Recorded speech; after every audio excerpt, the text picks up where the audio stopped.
یہ ہر ڈکٹیٹر کا یہی حال ہوگا. اس ملک میں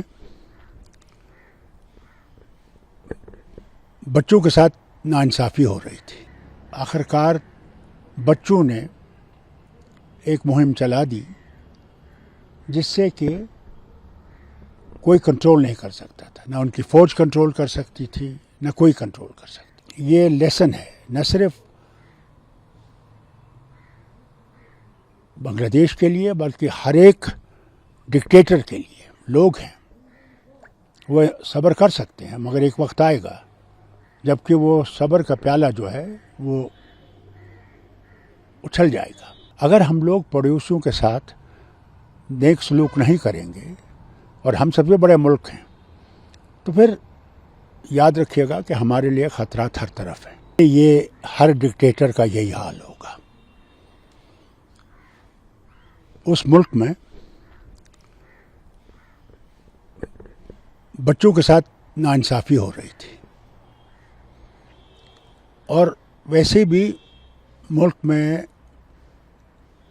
بہت وقت سے بنگلہ دیش میں یہ لگ رہا تھا کہ حالت ٹھیک نہیں ہے. حالت ٹھیک نہیں ہے اور وہاں پہ انریسٹ بہت ہے. ایک تو اکنامی کافی ڈاؤن تھی. اکانومی کے ساتھ ساتھ ان کے اندرونی حالات بھی ٹھیک نہیں تھے اور مجھے دکھتا ہے کہ اس کو آخرکار بچوں نے ایک مہم چلا دی جس سے کہ کوئی کنٹرول نہیں کر سکتا تھا. نہ ان کی فوج کنٹرول کر سکتی تھی، نہ کوئی کنٹرول کر سکتا تھا. اس لیے یہ لیسن ہے نہ صرف بنگلہ دیش کے لیے بلکہ ہر ایک ڈکٹیٹر کے لیے. ہمارے بھی ڈکٹیٹر کے لیے یہ ہے کہ جو لوگ ہیں وہ صبر کر سکتے ہیں مگر ایک وقت آئے گا جبکہ وہ صبر کا پیالہ جو ہے وہ اچھل جائے گا. اور وہی ہوا. اور میں سمجھتا ہوں ایک اور چیز بھی ضرور ہوئی ہے. وہاں پہ بھی اب اسلامک موومنٹ شروع ہو گئی ہے بہت وقت سے. وہاں یہ فیلنگ تھی کہ مسلمانوں پہ جو دنیا میں ظلم ہو رہا ہے اس کے خلاف بھی ایک آواز تھی. ڈاکٹر صاحب ہم کہہ سکتے ہیں کیونکہ یہ 2 یا 3 دن کا مسئلہ نہیں ہے، یہ لاوا کافی ٹائم سے ہے. اس میں کوئی شک نہیں ہے. یہ لاوا کافی ٹائم سے ہے اور یہ اب عروج پہ آ گیا. There was nothing you could do about it. یہ اس وقت پہنچ گیا، اس وقت اس سمٹ پہ پہنچ گیا جہاں پہ اس کو کوئی روک نہیں سکتا تھا. تو پھر بات یہی تھی کہ اگر یہ وہاں سے فرار نہیں ہوتی تو یہ بھی اس کو بھی مار ڈالتے. اس لیے اس کو زندگی بچانے کے لیے بھاگنا پڑا وہاں سے. کیا وہاں نئی گورنمنٹ بننے کے چانسز ہیں یا وہاں پہ آرمی رول؟ دیکھیے میں سمجھتا ہوں فوج کا رول زیادہ وقت رہے گا نہیں، کہیں رہتا بھی نہیں ہے.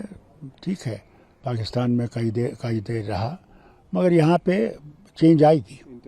انٹرنل گورنمنٹ بنے گی. پہلے ماحول ٹھیک کیا جائے گا. وہاں پہ جو مشکلات تھیں، دیکھیے اکنامک کنڈیشنز تو اب ہر جگہ بہت خراب ہو رہی ہیں. امریکہ کا جو اب اسٹاک مارکیٹ جو ڈاؤن ہو گیا ہے اس نے بہت ہی مشکل کھڑی کر دی ہے ان سب ملکوں کے لیے، خاص کر جو ڈیولپنگ نیشنز ہیں ان کے لیے. شیخ حسینہ ہندون غازی آباد میں لینڈ ہو گئی ہے، اجیت دوال بھی ان سے ملے ہیں مگر کیا کہہ سکتے تھے. وہ تو بلائت چلی گئی ہے لنڈن میں، اب اپنے بہن کے پاس رہیں گے. مگر دیکھیے کوئی چیز ہر وقت نہیں رہتی. ہو سکتا حالات آگے ایسے بنے کہ یہ پھر واپس آ جائیں. کوئی کچھ نہیں کہہ سکتا. سب آپ کو نہیں لگتا ہے کہ یہ اس طرح کا انسیڈنٹ ہم سب کے لیے ایک لیسن ہے اور ہمیں ان سے یہ چیز بہت کچھ چیزیں سیکھنی ہوگی، جبکہ آپ واحد ایک شخصیت ہے جو ہمیشہ انڈو پاک ڈائلاگ پروسیس کی بات کرتے ہیں. اس سے پہلے کہ خدا نہ خواستہ ہمارے یہاں ایسے حالات ہو، بہتر ہے کہ کچھ اقدام لیے جائے. بالکل صحیح بات ہے، آپ صحیح کہہ رہے ہیں. کیونکہ ہم اب دنیا بہت چھوٹی ہو گئی ہے. اگر ہم لوگ پڑوسیوں کے ساتھ نیک سلوک نہیں کریں گے